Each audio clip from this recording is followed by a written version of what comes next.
Olá, o governo presta contas sobre investimentos na área de saúde, além das ações contra a Covid-19. O secretário Geraldo Rezende falou sobre as demais atuações da secretaria. Essa prestação de contas a cada 4 meses é uma obrigação do Estado perante a Assembleia. A Comissão de Saúde da Assembleia Legislativa promoveu uma audiência pública semipresencial para receber os relatórios de prestação de contas da Secretaria Estadual de Saúde. O encontro foi pautado pelas atividades do segundo quadrimestre de 2020. A comissão é presidida pelo deputado Antônio Vaz e é realizada em obediência à Lei Complementar 141 de 2012, que regula o financiamento mínimo da saúde pública no país. Um relatório do segundo quadrimestre, do que foi realizado pela Secretaria Estadual de Saúde. Estivemos aí com o nosso secretário, Geraldo Rezende, e a Vanessa também, que apresentou ali o que o governo tem investido e tem feito durante esse quadrimestre. Isso é muito importante para nós, que nós estamos vivendo uma pandemia do coronavírus, e a participação de todos, principalmente do governo, é muito importante. O governo tem feito a sua parte. Nós também temos que fazer a nossa parte. E através da audiência foi explicado através da Vanessa aí tudo o que o governo tem realizado, o que está sendo aplicado, o que nós estamos fazendo, parceria entre os poderes, Ministério Público Estadual, Assembleia Legislativa, através do nosso presidente também, Paulo Correia, através de todos os deputados, e através também do Executivo, nosso governador, e a Secretaria de Saúde do Estado, através do nosso secretário Geraldo Rezende. Todos estão ali trabalhando afinco para vencer essa pandemia. Representando o Executivo Estadual estiveram o secretário de Saúde, Geraldo Rezende, e a coordenadora de Planejamento da pasta, Vanessa Prado, que detalhou o relatório elaborado por sua equipe técnica. Um documento que serviu como parâmetro para o relatório foi o Guia Orientador para Enfrentamento da Pandemia. A coordenadora explica sua função. O Guia Orientador ele é um programa, é um projeto do Ministério da Saúde, em parceria com outras instituições. Ele é feito via web com os municípios, com um grupo de técnicos, gestores municipais e de instituições do Estado, onde nós discutimos os protocolos, nós discutimos com a equipe as ações, organizamos a rede, os pontos de atenção, para que nós sejamos capazes de continuar com as ações de enfrentamento à pandemia, atendendo a toda a demanda que surge. O combate ao Covid-19 tem sido a principal frente de atuação dos servidores da saúde no Estado. O relatório aponta, por exemplo, que nos 2 primeiros quadrimestres já são mais de 87 milhões e 400 mil reais destinados à prevenção, contenção e mitigação do novo coronavírus. Nós continuamos com a habilitação dos leitos, continuamos com as ações de apoio para os municípios, para os gestores municipais, continuamos com a distribuição dos equipamentos, dos insumos para as drive-thrus, para os municípios, para as unidades hospitalares. Fortalecemos também a ação da barreira sanitária. Você viu que nós demos destaque também para enfrentamento nas áreas da população privada de liberdade, nas áreas da saúde da mulher, da saúde do homem, os protocolos, o guia do Covid, um trabalho bastante forte que as áreas técnicas desempenharam para o apoio aos municípios no enfrentamento da pandemia. Um olhar de toda a equipe, apesar do momento, de garantir e assegurar o acesso da população à saúde do Estado, no nosso Estado. Pessoas com deficiência visual ganham um novo direito no Estado. Diplomas emitidos por instituições de ensino deverão, obrigatoriamente e gratuitamente, fazer sua impressão em braille. Segundo o Instituto Brasileiro de Geografia e Estatística, o IBGE, existem 6,5 milhões de pessoas com deficiência visual no Brasil. Destas 6 milhões possuem baixa visão e 582 mil são cegas. Esses dados motivaram o deputado Lídio Lopes, do Patriota, a apresentar um projeto de lei que agora foi aprovado pelos demais deputados, que obriga as instituições de ensino público e particular do Estado a emitirem ao aluno com deficiência visual o diploma em Braille após a conclusão dos níveis fundamental, médio e superior. É um trabalho que nós apresentamos devido ao grande número de pessoas portadoras de deficiência visual, não só no Mato Grosso do Sul, como em todo o Brasil. E isso nos estimulou a apresentar este projeto. São mais de 6 milhões de pessoas portadoras de deficiência visual em todo o país. Em Mato Grosso do Sul, não fica longe dessa média. Por isso, nós apresentamos para que os estudantes de ensino fundamental, ensino médio e universitário recebam, então, o seu diploma no sistema Braille. A possibilidade dos diplomas e certificados emitidos por instituições de ensino serem concebidos através do conceito de desenho universal, levando em consideração as especificidades de uma pessoa com deficiência visual que utiliza o Braille como mecanismo de acesso à informação, representa muito mais do que apenas a autonomia dessas pessoas utilizarem-se das informações que estão contidas ali naquele documento. E principalmente significa um reconhecimento saudável da diferença, onde grupos minoritários passam a ser reconhecidos como parte daquele meio social, no caso em questão, o meio acadêmico e da educação. Vale destacar que a inclusão é um direito de todos e, por isso, o aluno com deficiência visual que solicitar o diploma, a instituição não poderá cobrar nenhum valor a mais por esse serviço.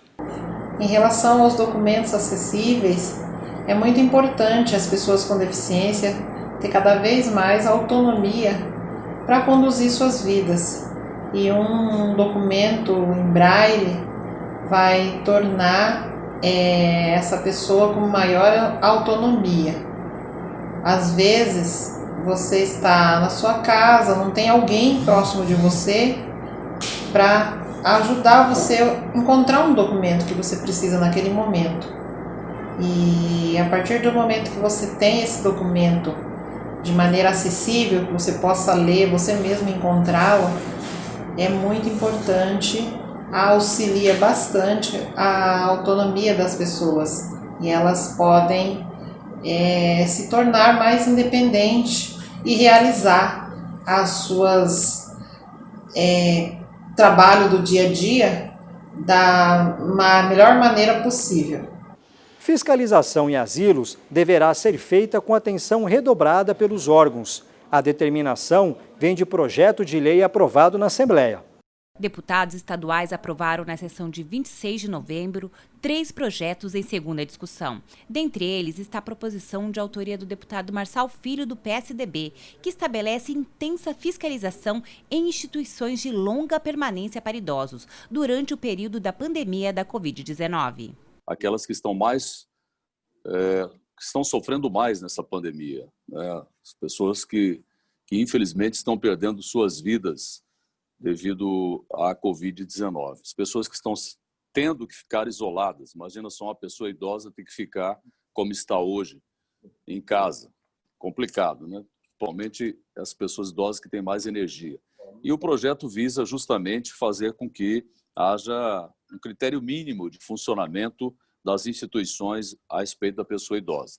O texto do projeto prevê regras mais severas na adoção de medidas biosanitárias nesses locais, além de cobrar maior atenção quanto ao monitoramento da saúde dos idosos, qualidade da alimentação e higiene. Olimpíadas da Saúde são criadas e devem estimular jovens a pensar sobre o assunto. Ana Paula Gimenez tem mais informações. Deputados aprovaram um projeto de lei de autoria do deputado Antônio Vaz, do Republicanos, que institui a Olimpíada Estadual da Saúde em Mato Grosso do Sul.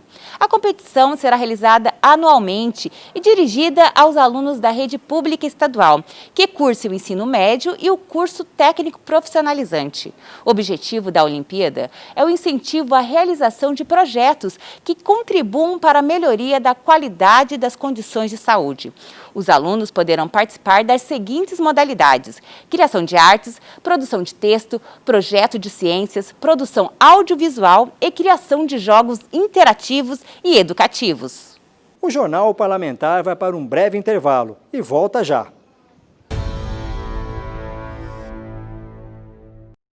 Com as temperaturas e as chuvas em alta, acende o alerta para perigos trazidos pelo mosquito Aedes aegypti. parecido com pernilongo, pequeno e mortal. O mosquito transmite a dengue, zika vírus e chikungunya, além da febre amarela. Na Assembleia Legislativa de Mato Grosso do Sul, foi criada em 13 de março de 2019 a Frente Parlamentar de Enfrentamento à Tríplice Epidemia, como explica o deputado Renato Câmara. A tríplice epidemia já é conhecida de todos nós. A mais conhecida é a dengue, mas existe também a chikungunya e o zika. Todas elas são consideradas arboviroses, que são vírus transmitidos por um mosquito. E o mesmo mosquito que é o Aedes aegypti, que é o vetor dessa doença. Combater o mosquito da dengue é dever de todos nós.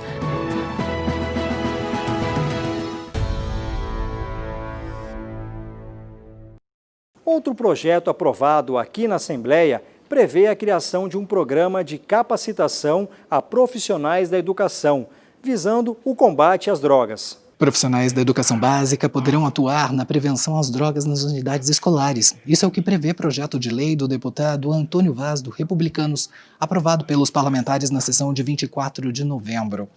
A Polícia Militar, ela faz um trabalho através do PROED muito importante, né? Os professores, sabendo lidar com essa situação, sendo capacitados para isso, vai ajudar muito o nosso Estado, que tem aumentado, né, os usuários. Nós somos aqui um corredor, né, onde passa drogas, e isso seria muito importante para nós. O texto agora segue para a sanção do governador. A audiência pública definiu os limites para a exploração da região da Serra da Bodoquena. Com o chamado zoneamento ecológico definido, é possível o desenvolvimento sustentável de áreas protegidas, sempre respeitando a natureza. A estruturação do zoneamento ecológico e econômico da Serra da Bodoquena foi o tema da audiência pública realizada aqui na Assembleia Legislativa nesta terça-feira. O evento, realizado de maneira semipresencial, foi presidido pelo deputado Renato Câmara. O deputado coordena duas frentes parlamentares que atuam diretamente neste assunto, a de desenvolvimento das unidades de conservação ambiental e a de recursos hídricos.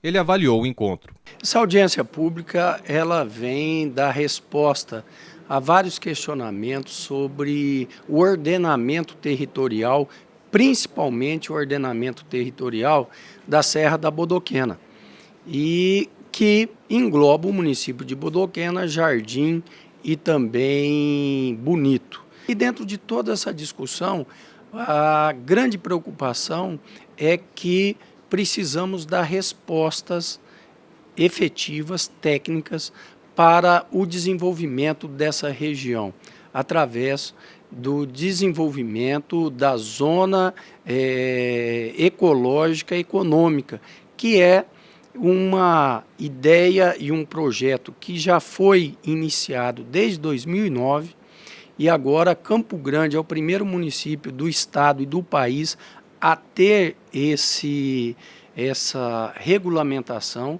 que faz com que o empresário sinta mais segurança e também o produtor rural, porque ele sabe exatamente onde ele pode produzir, o que ele pode produzir, o que ele pode empreender em determinadas regiões. Então esse ordenamento é um instrumento fundamental para o crescimento de um município como um todo, com preservação, com equilíbrio, com sustentabilidade. E a Serra da Bodoquena, por ser um ecossistema vulnerável e que tem as suas peculiaridades, precisa ter uma atenção no sentido de fazer esses estudos locais para avançar.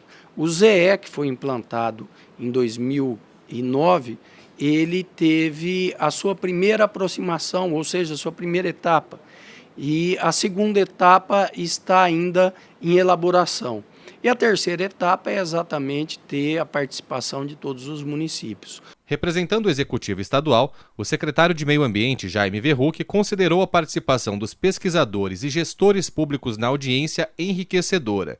Ele pretende dar continuidade às discussões a partir da criação de um grupo de trabalho voltado à elaboração dos zoneamentos no restante do Estado, O secretário ainda ressaltou a importância do zoneamento em trabalhos prévios da pasta. Quando nós fomos definir a área de uso restrito do Pantanal, de acordo com o artigo 10 do Código Florestal, o ZE foi o nosso principal instrumento. Tinha estudos da Embrapa, mas o ZE ele já trazia elementos suficientes para a gente criar a área de uso restrito do Pantanal. Então, foi ele que deu os elementos suficientes e a base legal para que a gente pudesse fazer restrições em termos de desmatamento, atividades na área do Pantanal. Quando nós falamos aqui no sentido do ZE, toda essa zona da Serra da Bodoquena, ela também já estava prevista no ZE. O que, na verdade, eu entendo que está se propondo, né, aqui é exatamente a gente conseguir fazer uma aproximação maior em cima desse território para que a gente possa perceber essa modificação. Porque se nós olharmos lá na primeira aproximação, Renato, é importante.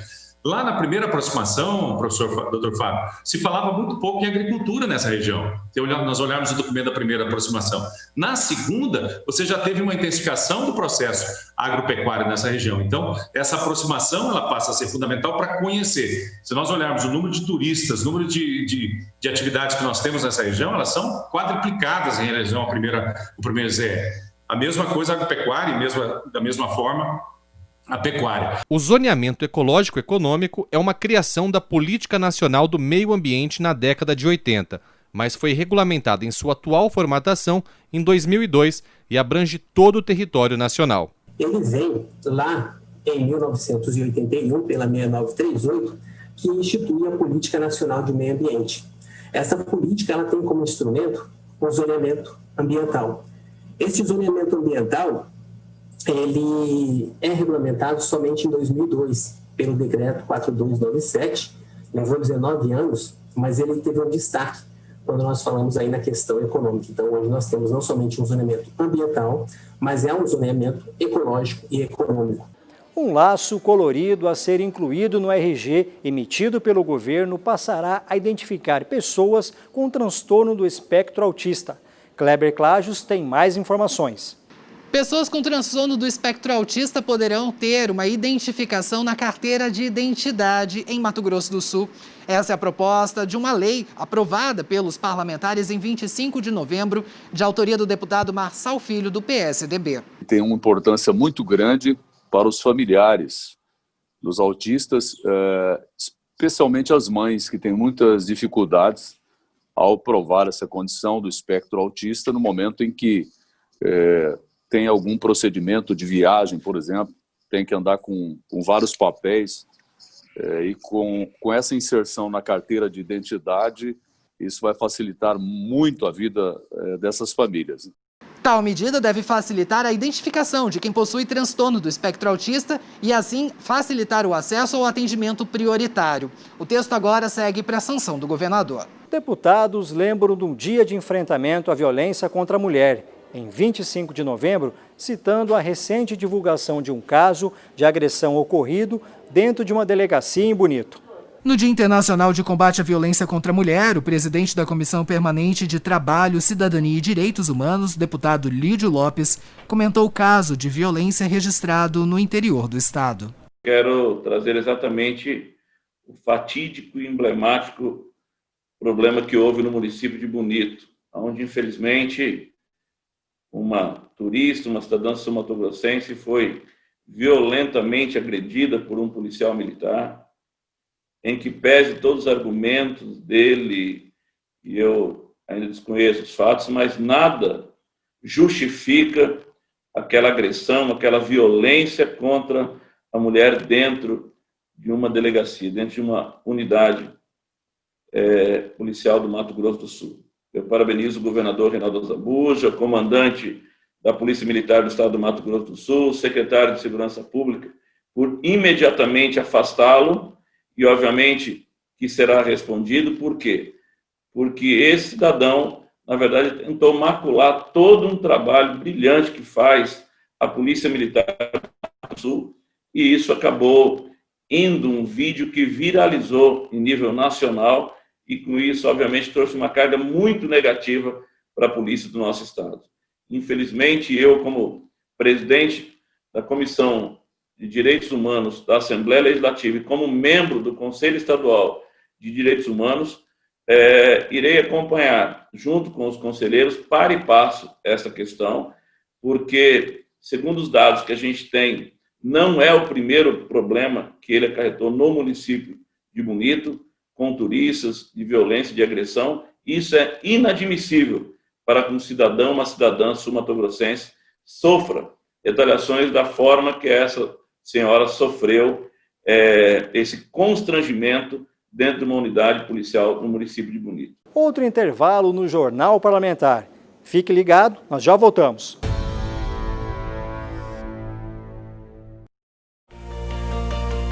Diante de tantos desafios, você não desistiu.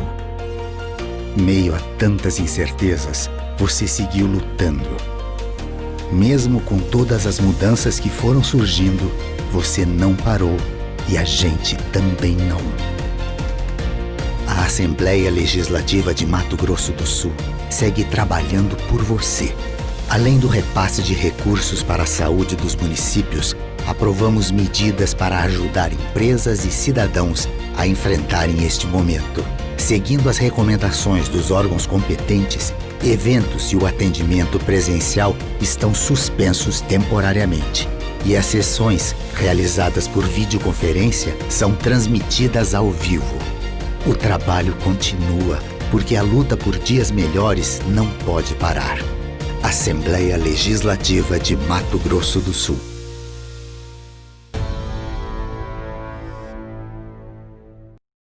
Código para a Proteção de Animais Domésticos e Silvestres tem legalidade aprovada pela CCJR. A Comissão de Constituição, Justiça e Redação emitiu parecer favorável à emenda substitutiva integral ao projeto de lei de autoria do deputado Márcio Fernandes, do MDB, que estabelece normas para a proteção dos animais no Estado. O novo texto atende leis federais, bem como normas do Ministério do Meio Ambiente. A proposta visa defender todos os animais domésticos e silvestres de abusos, maus-tratos e outras condutas cruéis. Diante do contexto ambiental e da iminente fragilidade dos animais, a medida que prevê adequações do Código de Proteção deve dar mais segurança jurídica à legislação. Reunião virtual promovida pela Casa discutiu formas de certificação de sites que tenham informações sobre saúde. Representantes da Fiocruz participaram da conversa, mediada pelo deputado Renato Câmara. O ponto central do debate era encontrar uma forma de certificar esses sites que divulgam notícias sobre esse tema.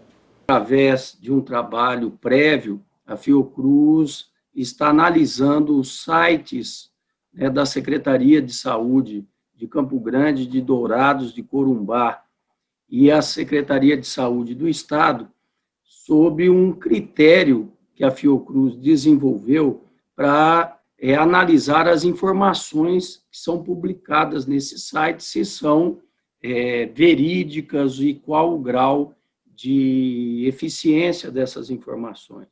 Então, foi um trabalho desenvolvido e nós agora, a próxima etapa vai ser chamar aqui na Assembleia Legislativa todos os responsáveis por esses sites, onde tem uma pontuação.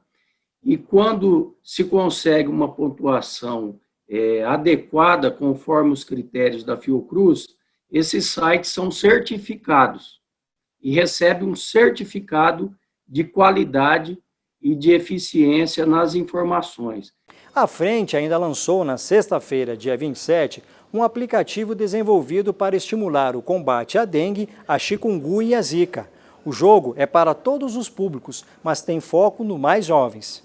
Desenvolvido pela Fiocruz MS e o Instituto Federal de Mato Grosso do Sul, Campos de Dourados, o game educativo Neighbor Hero, que em português quer dizer vizinho herói, foi lançado pela Frente Parlamentar de Enfrentamento à Dengue, Chikungunya e Zika, por meio de uma live.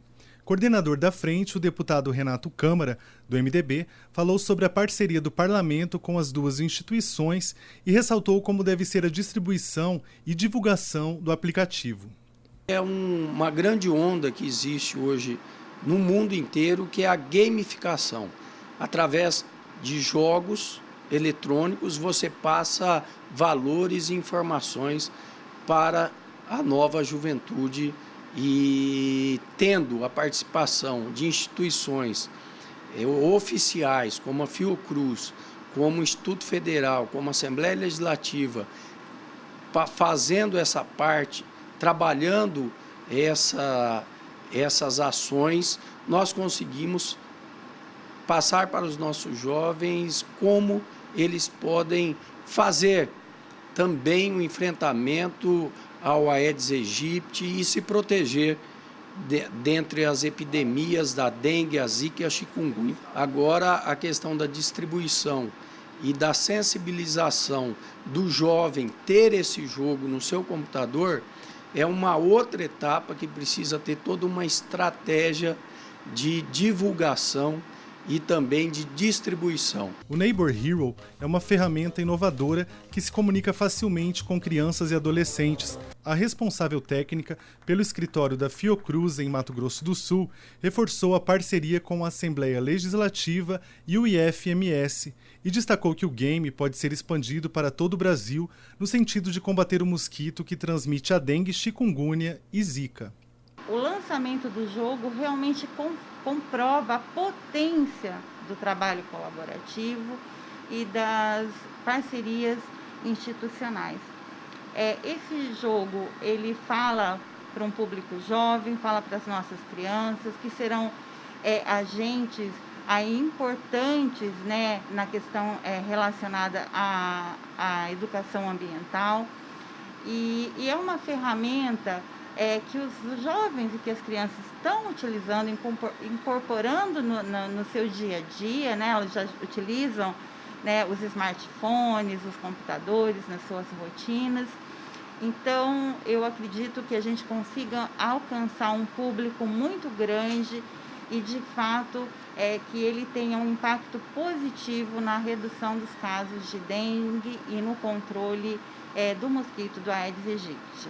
Eu acho que em Mato Grosso do Sul nós faremos um projeto piloto, digamos assim, nós vamos validar em Mato Grosso do Sul, mas ele tem potencial aí para a gente articular com o Ministério da Educação, inclusive, para que ele seja disponibilizado para todo o país.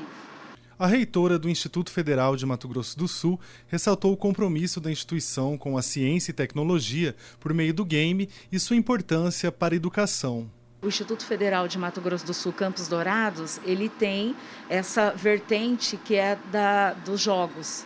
E nessa oportunidade com a Fiocruz, nós entendemos, junto com a Fiocruz, que essa demanda que veio, nós conseguiríamos apoiar e ajudar na parte da ferramenta tecnologia e desenvolvimento.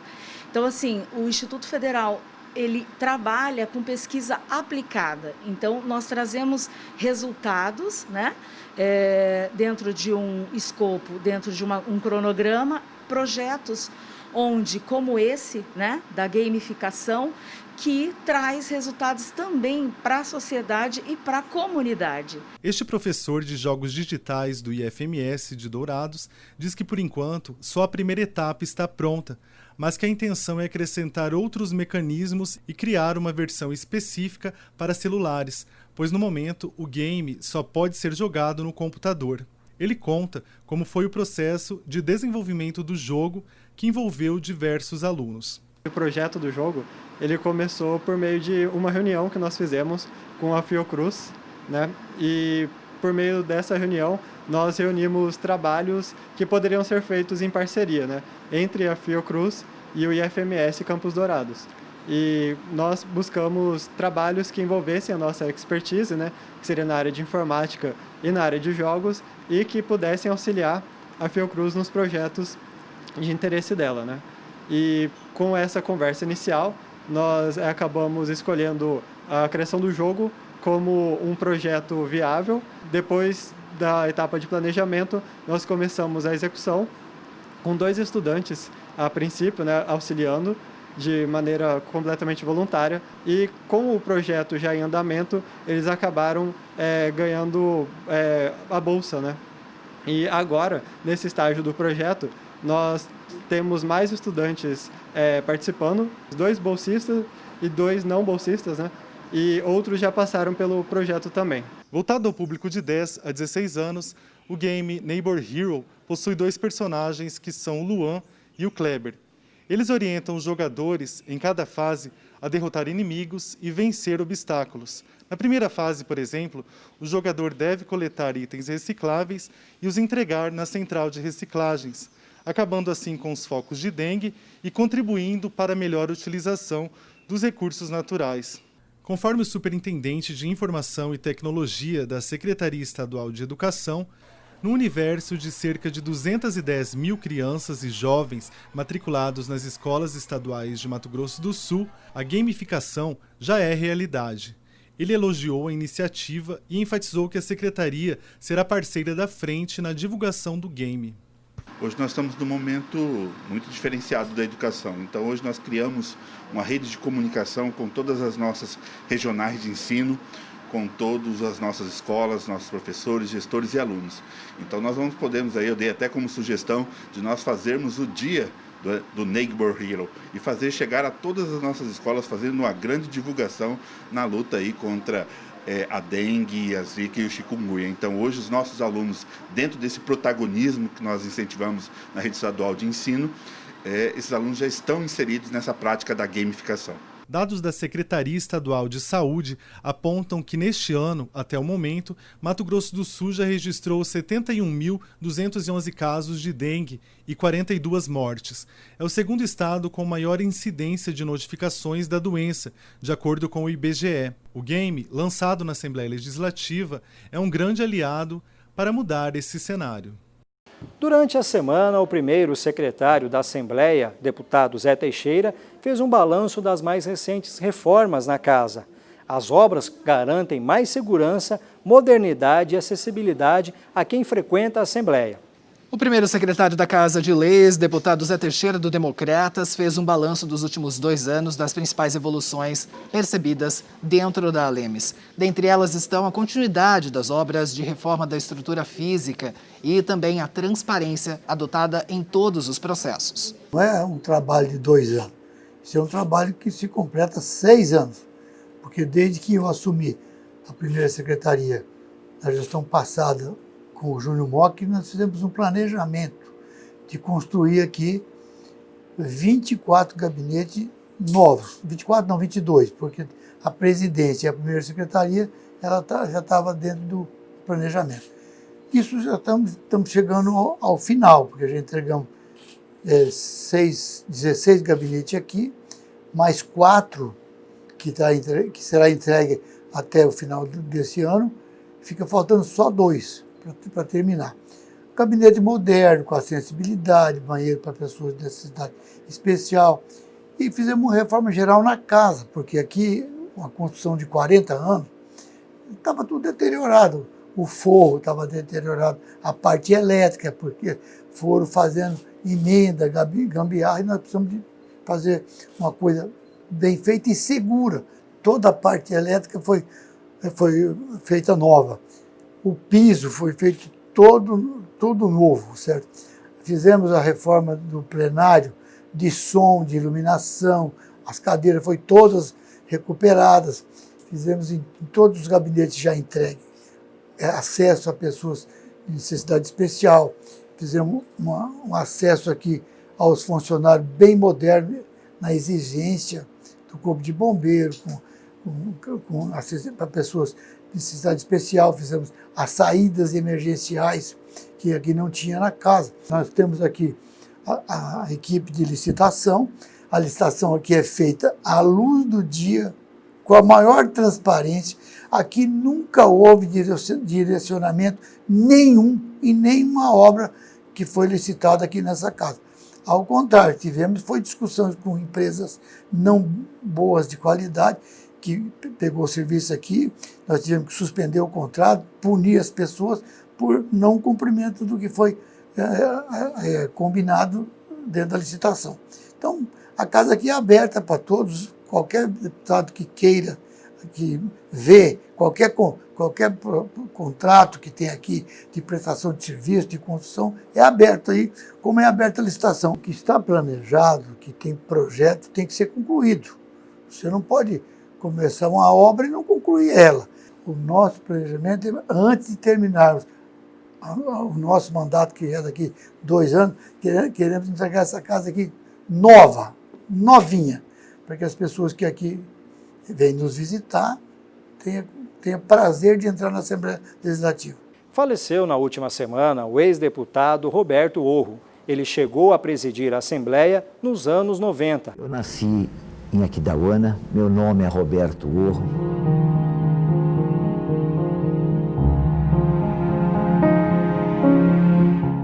É com profundo pesar que a Assembleia Legislativa de Mato Grosso do Sul comunica o falecimento do ex-presidente da Casa de Leis, Dr. Roberto Orro, aos 83 anos de idade. A morte ocorreu na noite dessa segunda-feira, dia 23 de novembro, em Campo Grande. Ele lutava há alguns anos contra diversos problemas de saúde e faleceu por hipertensão intracraniana. Em 1986, foi eleito suplente de senador e assumiu a Secretaria de Justiça do Estado. Teve a sua trajetória marcada pela defesa dos direitos humanos e pela luta em favor da anistia e da redemocratização do país. Naquele tempo, em 64, houve o golpe militar que implantou a ditadura no país e foi um momento difícil, não só para mim, mas para todas as pessoas que amavam a democracia, que lutavam pela democracia, que queriam viver na democracia. Nós sofríamos as mais duras consequências por causa dessa luta, desse movimento em favor da redemocratização do país. Até na profissão, na advocacia, nós sofríamos as consequências desse regime militar, mas lutamos.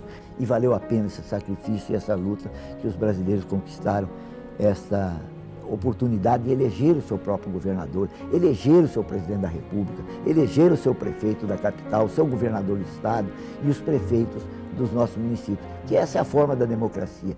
Roberto Orro foi deputado estadual por 4 mandatos e presidiu o Legislativo Estadual em fevereiro de 1995 a janeiro de 1997.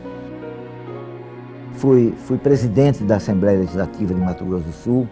Ali comecei a implantar, democratizar mais ainda a Assembleia, abrindo espaço para os movimentos, para as categorias sociais, quando queriam, faziam na Assembleia, faziam esse evento lá na Assembleia, e eu, como presidente, procurava dar o melhor da Assembleia para que houvesse essas audiências públicas, das categorias que fossem, dos segmentos todos.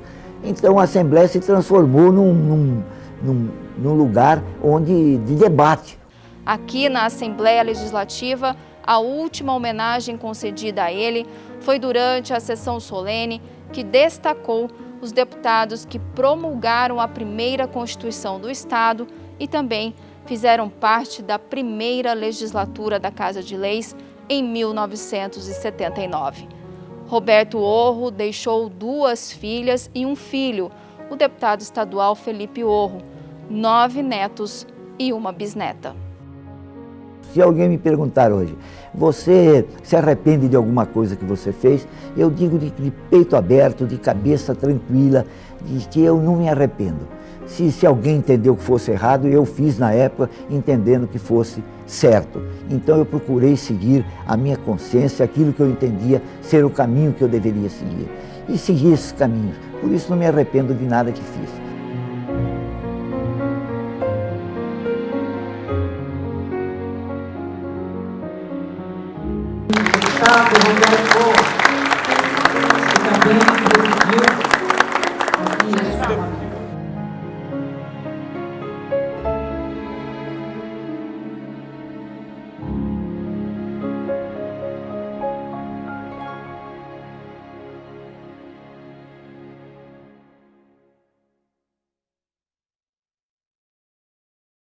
O Jornal Parlamentar fica por aqui. Essas e outras reportagens você confere no YouTube da Casa de Leis. Basta pesquisar por Assembleia Legislativa de Mato Grosso do Sul. Até mais!